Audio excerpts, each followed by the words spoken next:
The breezes are blowing. The sunshine is shining. We are in the gazebo, as we do every week. Hi, I'm Mike Wixon. There's Andrea Roylance. We are at Matthews House Hospice in beautiful Alliston, Ontario, Canada. Blue skies above. It looks a little bit like the Simpsons opening clouds. Just kind of a perfect day. Yeah, we are located near downtown Alliston. If Wow. you haven't been to our neck of the woods, you are in for a real treat. You know, we are a hospice that serves all of South Simcoe, so we serve Bradford and Innisfil and Alliston and Beaton and Tottenham and beyond. Death has no borders, so we have our doors thrown wide open to one and all. Today, we're going to talk to Eryn Manchanda, who is staff here at Matthews House Hospice. We had a chance to actually meet her last week on last week's episode. Yeah, we did, when she was talking to Kimberly and how they met and how support is ongoing. Today, Erin's going to tell us about her professional history and her designation as an End of Life Doula. It's an interesting title for sure. Very intriguing. Thanks for joining us. Thank you. It is intriguing. There's different roles and names for this kind of work, and it's death midwife, death doula. I prefer the End of Life Doula title, but there's many different kinds of titles for the same kind of work. If you picture in your mind a death doula right now, maybe it doesn't match what I'm witnessing in front of me. So let me describe the broad, beautiful smile, the absolute energy and just stunning nature of who's sitting before me. Like, you just have the presence of happiness. Thank you. And I don't know that people would expect an end-of-life doula, if you don't mind me calling you that, to come off this way. But it's entirely, you're so much fun to be around. Thank you. We like to have a good time around here. I have noticed this. The whole crew here is, by the way, Matthews House is an experience that I've enjoyed having. We were just talking about it before we started this week's show. And I will encourage you to start the discussion among your friends and family if you feel that it's the time. And the reason for that is, I think there's misconceptions. This podcast is dedicated to making sure that you know more about this end-of-life option, which is so really wonderful. And so, listen, go ahead, subscribe to the show, tell a friend about it, and find out more at matthewshousehospice.ca today. But this is an interesting discussion. What do you do for a living? Well, as an end-of-life doula,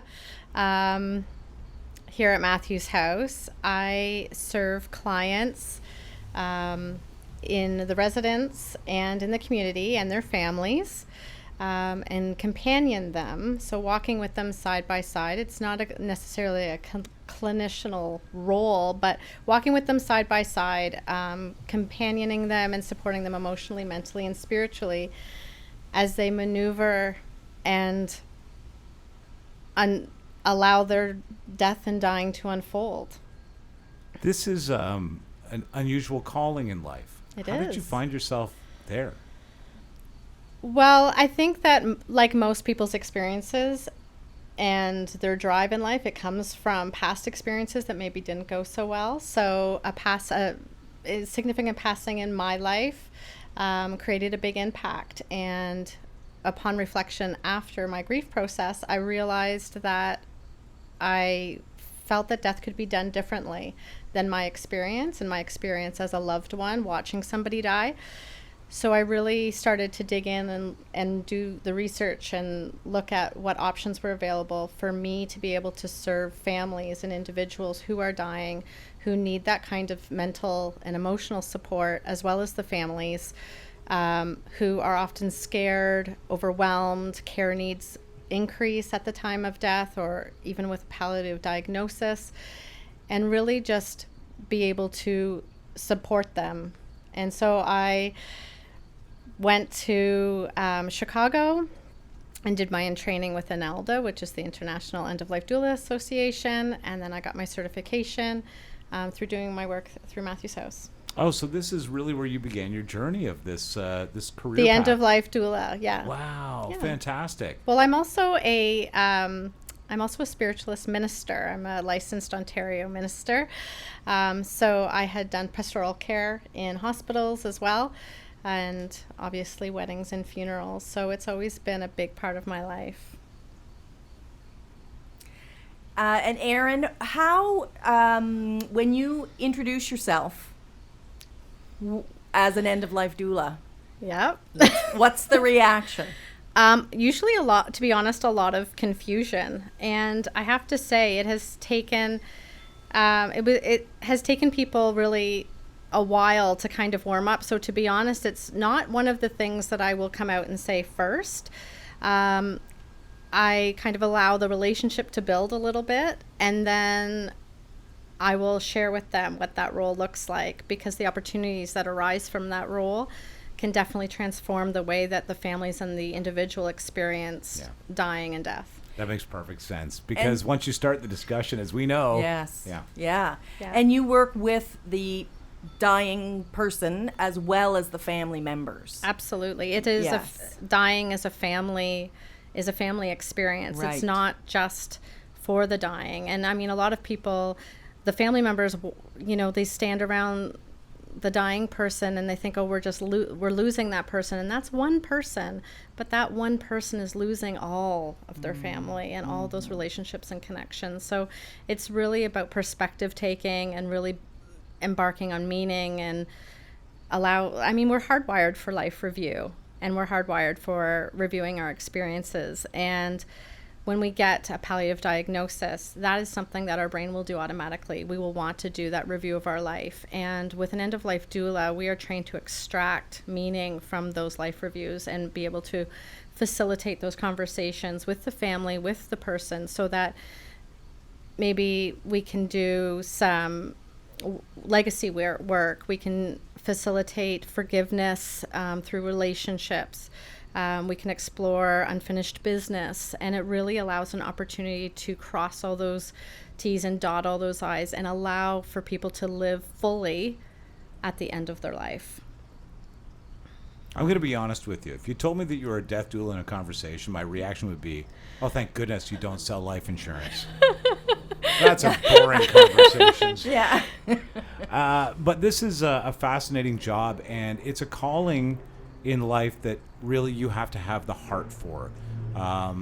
What you do is a remarkable thing for families, and of course, it's not widely known that it's a possibility in life. That you could have this review, that it could be a more meaningful experience in life for you than the alternative is. Well, it's also you kind of join the family. It's a very intimate relationship, and sitting vigil with that person to allow the family to have some time is a big part of what we do as well. So it's really, when I say companion and walking with, we are hand in hand together on the journey. That means that we answer the call at 11 o'clock. I always tell all my clients that I don't stick to business hours. Death and dying is not a business hours thing. So I have gotten calls at 2 o'clock in the morning with families that are like, I don't know what to do. And we serve the people. Yeah. That's remarkable. I can already see the emails, so I'm going to head them off at the pass, if I may. How do you say goodbye to so many people and still get on with doing this? I believe that we enter into this relationship very honestly. I'm a very honest person, and I think that we face death head on, and part of the beauty of our relationship is knowing we're going to say goodbye to each other, and that enriches and brings more meaning to our moments together. Wow. And that's why we are so fortunate to have Eryn Manchanda at Matthews House Hospice as our end-of-life doula.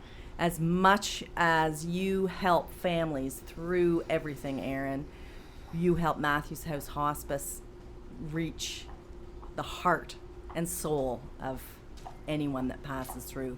So thank you. Thank you so much. Absolutely remarkable chatting with you. This has been fascinating. And congratulations on doing such wonderful work here in the community.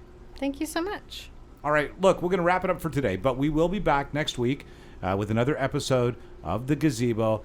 Andrea, where can people reach out and find out how they can maybe even make a donation? By the way, Matthews House, it relies on the support of the community, as every hospice does.